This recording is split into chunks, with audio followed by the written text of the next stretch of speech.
അനന്തു സുരേഷ് അതിഗുരുതരമായ ആരോപണങ്ങളാണ് ഉന്നയിക്കുന്നത്. എന്തായാലും ബാലചന്ദ്രകുമാറിന്റെ മരണം എങ്ങനെ സംഭവിച്ചു, അദ്ദേഹത്തിന് ചികിത്സാ പിഴവുണ്ടായോ എന്ന പ്രധാനപ്പെട്ട വിഷയം കൂടിയാണ് ഉണ്ടാവുന്നത്. എന്തായാലും ഈ പരാതി ഇപ്പോൾ സർക്കാരിന്റെ പരിഗണനയിലുണ്ട്. അത് സംബന്ധിച്ച് അന്വേഷണം നടക്കുന്നു. നമുക്കൊപ്പം ഇപ്പോൾ ഷീബ മിനി, ബാലചന്ദ്രകുമാറിന്റെ പത്നി കൂടി നമുക്കൊപ്പം ചേരുന്നുണ്ട്. ശ്രീമതി ഷീബ മിനി, അനന്തു വലിയ ആരോപണങ്ങളാണ് പറയുന്നത്.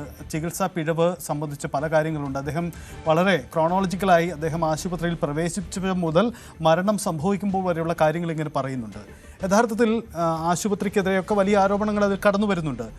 താങ്കൾക്ക് നേരിട്ട് ബോധ്യമുള്ളതാണോ ഈ കാര്യങ്ങൾ? അനന്തുവിൻ്റെ അതേ അനുഭവം സൂചിപ്പിച്ച അതേ അനുഭവം തന്നെയാണോ താങ്കൾക്ക് അവിടെ ഉണ്ടായത്? അതെ, എനിക്ക് ആശുപത്രിക്കെതിരെയല്ല എനിക്ക് കംപ്ലൈന്റ് ഉള്ളത്. ബാലുവിനെ ചികിത്സിച്ച രണ്ട് ഡോക്ടേഴ്സ്, ഒന്ന് ഡോക്ടർ ശിവരാമകൃഷ്ണൻ യൂറോളജിസ്റ്റ്, ഒന്ന് കാർഡിയോളജിസ്റ്റ് ഡോക്ടർ രാജലക്ഷ്മി. ഈ രണ്ട് ഡോക്ടർക്കെതിരെയാണ് എനിക്ക് പറയാനുള്ളത്.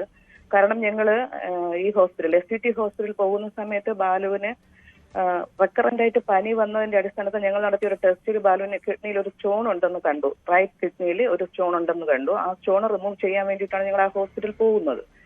അപ്പോൾ ഡോക്ടർ ശിവരാമകൃഷ്ണനെ ബാലുവിന് ഒരു 30 years കൊണ്ട് അറിയുന്നതാ. അങ്ങനെ അവിടെ പോയി ഡോക്ടറെ നമ്മൾ റിസൾട്ട് കാണിക്കുമ്പോൾ, ഈ CT റിപ്പോർട്ട് നമ്മൾ കാണിക്കുമ്പോൾ ഡോക്ടർ ഞങ്ങളോട് പറഞ്ഞത് അതെ, ഒരു സ്റ്റോൺ ഇരിപ്പുണ്ട്, അതുകൊണ്ടാണ് ഈ റിക്കറന്റ് ആയിട്ട് പനി വരുന്നത്.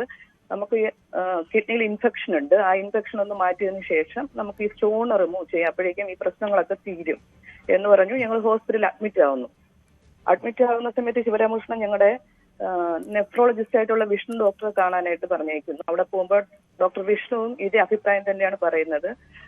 ബാലു ഡോക്ടർ വിഷ്ണുവിനെ കാണുന്ന സമയത്ത് ബാലുവിന്റെ ക്രിയാറ്റിൻ എന്ന് പറയുന്നത് 6.2 ആയിരുന്നു. അപ്പോൾ വിഷ്ണു പറഞ്ഞ് നമുക്ക് ട്രീറ്റ്മെന്റ് സ്റ്റാർട്ട് ചെയ്യാം എന്ന് പറഞ്ഞ് ഞങ്ങൾ അഡ്മിറ്റ് ആയി റൂമിലോട്ട് എത്തി 1 മണിക്കൂർ കഴിയുമ്പോഴേക്കും ഞങ്ങളോട് ശിവരാമകൃഷ്ണൻ ഡോക്ടർ റൂമിൽ വന്നിട്ട് പറഞ്ഞു, അല്ല, നമുക്ക് ട്രീറ്റ്മെന്റ് അല്ല, നമുക്ക് എന്തായാലും സ്റ്റോൺ റിമൂവ് ചെയ്യാം, ആദ്യം നാളെ നമുക്ക് സ്റ്റോൺ റിമൂവ് ചെയ്യാം, എന്നിട്ട് ട്രീറ്റ്മെന്റ് സ്റ്റാർട്ട് ചെയ്യാന്ന് പറഞ്ഞു. അങ്ങനെ അവര് പിറ്റേ ദിവസം തന്നെ ഓപ്പറേഷൻ ചെയ്യുന്നു. ഓപ്പറേഷൻ കഴിഞ്ഞു. അതിന്റെ പിറ്റേ ദിവസം ആയപ്പോ ക്രിയാറ്റിൻ കുറയേണ്ട ക്രിയാറ്റിൻ കൂടി.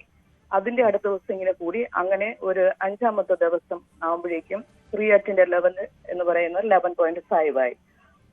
ഈ സമയത്ത് ഡോക്ടർ വിഷ്ണു ഓരോ ദിവസവും ഞങ്ങളോട് വന്ന് പറയുന്നതെന്ന് വെച്ചാല് ക്രിയാറ്റിൻ എന്തുകൊണ്ട് കൂടുന്നു എന്ന് അവർക്കറിയത്തില്ല. എങ്ങനെയാ കൂടുന്നത്? വിഷ്ണു ഡോക്ടർക്ക് അത്ഭുതമായിരുന്നു ഇത് എന്തുകൊണ്ട് ഇങ്ങനെ സംഭവിക്കുന്നു എന്നുള്ളത്.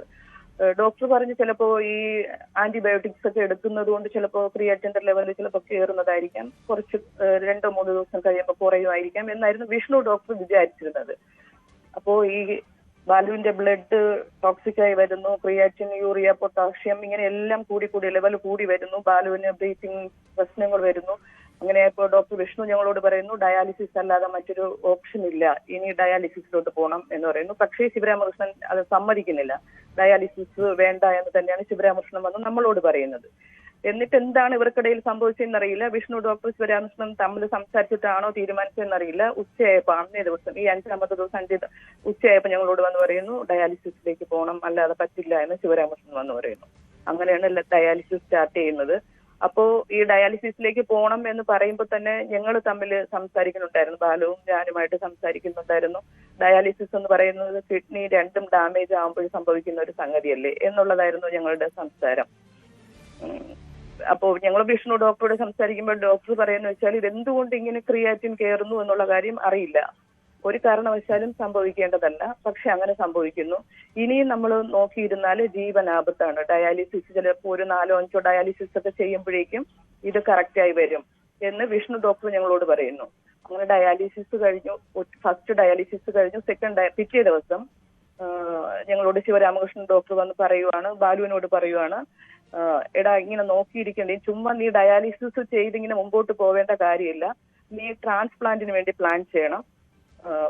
അതായത് ഈ ഡോക്ടർ തന്നെ നിംസ് ഹോസ്പിറ്റലിൽ പോകുന്നുണ്ടായിരുന്നു. ആ നിംസ് ഹോസ്പിറ്റലില് എന്ന് പറയുന്നത് ബാലുവിന്റെ ഒരു ഫ്രണ്ടിന്റെ ഹോസ്പിറ്റൽ കൂടെയാണ്.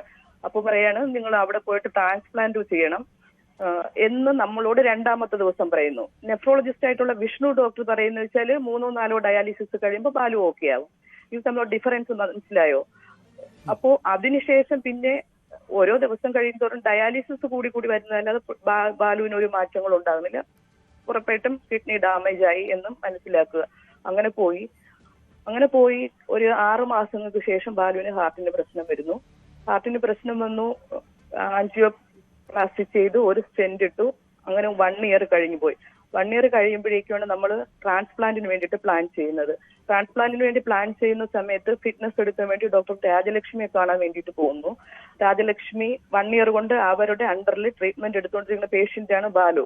അപ്പോൾ ഡോക്ടർ രാജലക്ഷ്മി എക്കോയും ECG ഒക്കെ എടുത്ത് നോക്കിയതിനു ശേഷം പറഞ്ഞു ബാലുവിന് ട്രാൻസ്പ്ലാന്റിന് ഓക്കെയാണ്, വേറെ ഒരു പ്രശ്നങ്ങളും ഇല്ല, ഹാർട്ട് കറക്റ്റ് ആയിട്ട് വർക്കിംഗ് ആണ്, ഒരു പ്രശ്നങ്ങളോട് ട്രാൻസ്പ്ലാന്റിലോട്ട് പോകൂ എന്ന് പറയുന്നു. ഞങ്ങൾ പ്ലാൻ ചെയ്തിരുന്നത് ഈ SUT ഹോസ്പിറ്റലിൽ തന്നെയായിരുന്നു ട്രാൻസ്പ്ലാന്റ് പ്ലാൻ ചെയ്തിരുന്നത്. അങ്ങനെ ഞങ്ങൾ പിന്നെ വിഷ്ണു ഡോക്ടറെ പോയി കാണുന്നു. അപ്പോൾ വിഷ്ണു ഡോക്ടർ ഈ ഫിറ്റ്നസ് കിട്ടിയതിന് ശേഷമാണ് ഞങ്ങൾ വിഷ്ണു ഡോക്ടറെ പോയി കാണുന്നത്. അപ്പോൾ ഈ എക്കോ കൊണ്ടുപോയി ഡോക്ടർ വിഷ്ണുവിനോട് പറയുകയാണ് രാജലക്ഷ്മി ഞങ്ങൾക്ക് ഫിറ്റ്നസ് തന്നിട്ടുണ്ട്. അപ്പോൾ വിഷ്ണു ഡോക്ടർ ആ സമയത്ത് നമ്മളോട് പറയുന്നു ഈ ഹോസ്പിറ്റലിൽ ട്രാൻസ്പ്ലാന്റ് ചെയ്യാൻ പറ്റത്തില്ല, കാരണം ഞങ്ങൾക്ക് ബാലുവിന് കിഡ്നി തരാമെന്ന് പറഞ്ഞിരുന്നത് ബാലുവിന്റെ ഏറ്റവും അടുത്ത സുഹൃത്താണ്. അപ്പോൾ ഈ ഹോസ്പിറ്റലില് സുഹൃത്തുക്കളുടെ കിഡ്നി ആണെങ്കിൽ എടുക്കത്തില്ല, ഏറ്റവും അടുത്ത ക്ലോസ് റിലേറ്റീവിന്റെ ആണെങ്കിൽ മാത്രമേ ഇവിടെ ചെയ്യാൻ പറ്റത്തുള്ളൂ. ആദ്യം വിഷ്ണു ഡോക്ടർ ഞങ്ങളോട് പറഞ്ഞിരുന്നത് ഇവിടെ ചെയ്യാമെന്ന് തന്നെയാണ് പറഞ്ഞിട്ടാണ് ഞങ്ങൾ ബാക്കി എല്ലാ കാര്യങ്ങളും ഈ ഹോസ്പിറ്റലിൽ തന്നെ ചെയ്തുകൊണ്ടിരുന്നത്. അപ്പോ അത് കഴിഞ്ഞു ഞങ്ങൾക്ക് എറണാകുളം മെഡിക്കൽ ട്രസ്റ്റ് ഹോസ്പിറ്റലിലോട്ട് പോയി നമ്മൾ ട്രാൻസ്പ്ലാന്റിന് വേണ്ടിയിട്ട്. അവിടെ പോയി നടത്തിയ ടെസ്റ്റിലാണ് ഞങ്ങൾ വളരെ വലിയൊരു കാര്യം തിരിച്ചറിയുന്നത്.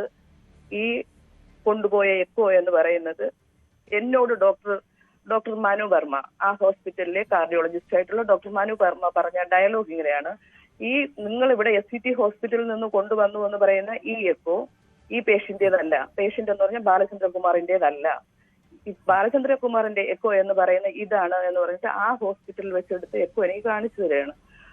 എന്നിട്ട് പിന്നെ ആൻജിയോഗ്രാം ചെയ്യുന്നു. ആൻജിയോഗ്രാം ചെയ്യുമ്പോഴും ബാലുവിന് ബ്ലോക്കുകൾ ഉണ്ടെന്ന്, നിരവധി ബ്ലോക്കുകൾ ഉണ്ടെന്ന് കണ്ടെത്തുകയും ചെയ്യുന്നു. അങ്ങനെയാണ് നമ്മൾ അവിടെ നിന്ന് തിരിച്ച് നാട്ടിലേക്ക് വരുന്നു.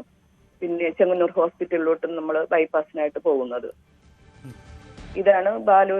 അവിടെ പോയി പിന്നെ ഓപ്പറേഷൻ കഴിഞ്ഞു, ഓപ്പറേഷൻ സക്സസ് ആയിരുന്നു. പിന്നീടുണ്ടായ ഇൻഫെക്ഷനാണ് ബാലുവിന്റെ മരണത്തിന് കാരണമാവുന്നത്. ആ ചെങ്ങന്നൂർ ഹോസ്പിറ്റലിൽ വെച്ച് ഉണ്ടായ ഓപ്പറേഷൻ കഴിഞ്ഞതിന് ശേഷം ബാലു റൂമിൽ വന്നു. 3-4 ദിവസം കഴിഞ്ഞപ്പം ബ്രീത്തിങ്ങിന്റെ പ്രശ്നം കൂടി. അപ്പോ പോയി ICUലായി ടെസ്റ്റ് ചെയ്തപ്പോ ഇൻഫെക്ഷൻ ആണെന്ന് അറിയുന്നു. ആ ഇൻഫെക്ഷൻ കാരണമാണ് ബാലു മരണത്തിലേക്ക് പോകുന്നത്. ഈ SUT ഹോസ്പിറ്റലിലെ ഡോക്ടർ ശിവരാമകൃഷ്ണനെ സംശയിക്കാനുള്ള കാരണങ്ങളിൽ ചിലത് എന്ന് പറയുന്നത്, ഞങ്ങളോട് വന്ന് ഡയാലിസിസ് സ്റ്റാർട്ട് ചെയ്ത് പിറ്റേ ദിവസം പുള്ളി പറയുന്നത് ട്രാൻസ്പ്ലാന്റിലോട്ട് പോകൂ. അതായത് അദ്ദേഹത്തിന് കൃത്യമായിട്ട് അറിയാം ഈ പുള്ളിയുടെ ക്രിയാറ്റിന്റെ ലെവൽ താഴോട്ട് വരത്തില്ല, കിഡ്നി ഡാമേജ് ആയിട്ടുണ്ട്, അപ്പോൾ ട്രാൻസ്പ്ലാന്റ് ഉള്ള ഓപ്ഷൻ എന്ന് ശിവരാമകൃഷ്ണന് കൃത്യമായിട്ട് അറിയാം. ഡോക്ടർ വിഷ്ണുവിന്റെ അറിവെന്ന് പറയുന്നത് ഒരു 3-4 ഡയാലിസിസ് കഴിയുമ്പോൾ ബാലു ഓക്കെ ആകും എന്നുള്ളതാണ് ഡോക്ടർ വിഷ്ണു പറയുന്നത്. പിന്നീട് അതിനുശേഷം ബാലുവിനെ ഏകദേശം 1 മാസം കഴിഞ്ഞപ്പോഴേക്കും ബാലുവിന്റെ യൂറിനിൽ നിന്ന് ബ്ലഡ് വരുന്നുണ്ടായിരുന്നു. ഏകദേശം 1-1.5 ആഴ്ചയോളം തുടർച്ചയായിട്ട് ബ്ലഡ് വന്നു. ഫസ്റ്റ് ഡേ തന്നെ നമ്മൾ ഹോസ്പിറ്റലിൽ പോയി അവിടെയാണ് അഡ്മിറ്റ് ആകുന്നു.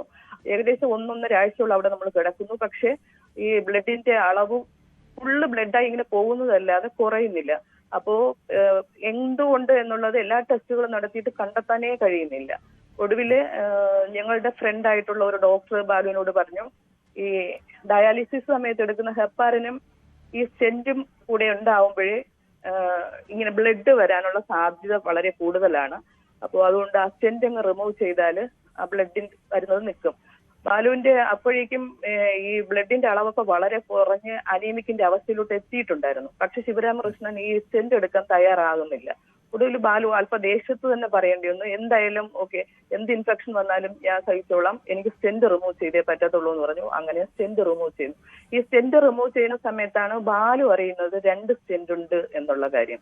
അപ്പോ ഫസ്റ്റ് ഈ ഓപ്പറേഷൻ ചെയ്ത സമയത്ത് എന്നോട് പറഞ്ഞിട്ടുണ്ടായിരുന്നു 2 ഭാഗത്ത് സ്റ്റെന്റ് ഇട്ടിട്ടുണ്ട് എന്നുള്ള കാര്യം. ഞാൻ അപ്പൊ എന്താണെന്ന് ചോദിച്ചപ്പോൾ പറഞ്ഞു അത് സേഫ് സൈഡ് ഇട്ടതാണെന്ന് പറഞ്ഞു എന്നോട്.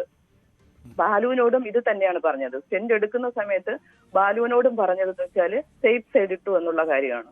അവിടുന്ന് ബാലുവിന് വന്നതിന് ശേഷം ബാലു ഡോക്ടേഴ്സിനോട്, ബാലുവിന്റെ ഫ്രണ്ട്സ് ആയ ഡോക്ടേഴ്സിനോട് സംസാരിക്കുമ്പോൾ അവരെല്ലാവരും ഞെട്ടലോടുകൂടിയാണ് പറഞ്ഞത്, ഒരു കാരണവശാലും അങ്ങനെ ചെയ്യാൻ പാടില്ല, കാരണം ബാലുവിന്റെ ഈ റിപ്പോർട്ട് നമ്മൾ കൊണ്ടുപോയ CT റിപ്പോർട്ട് ബാലുവിന്റെ ഫ്രണ്ട്സ് നമ്മൾ കൊടുത്തിട്ടുണ്ടായിരുന്നു. അവരതെല്ലാം നോക്കിയതിനു ശേഷം പറഞ്ഞതെന്ന് വെച്ചാല് ഈ ലെഫ്റ്റ് കിഡ്നി എന്ന് പറഞ്ഞാൽ ഒരു പ്രശ്നങ്ങളും ഇല്ലാത്ത ഒന്നും ഇല്ലാത്ത വളരെ നോർമൽ ആയിട്ടുള്ള ഒരു കിഡ്നിയാണ് ലെഫ്റ്റ്. ഒരു കാരണവശാലും അവിടെ തൊടാൻ പാടില്ലാത്തതാണ്.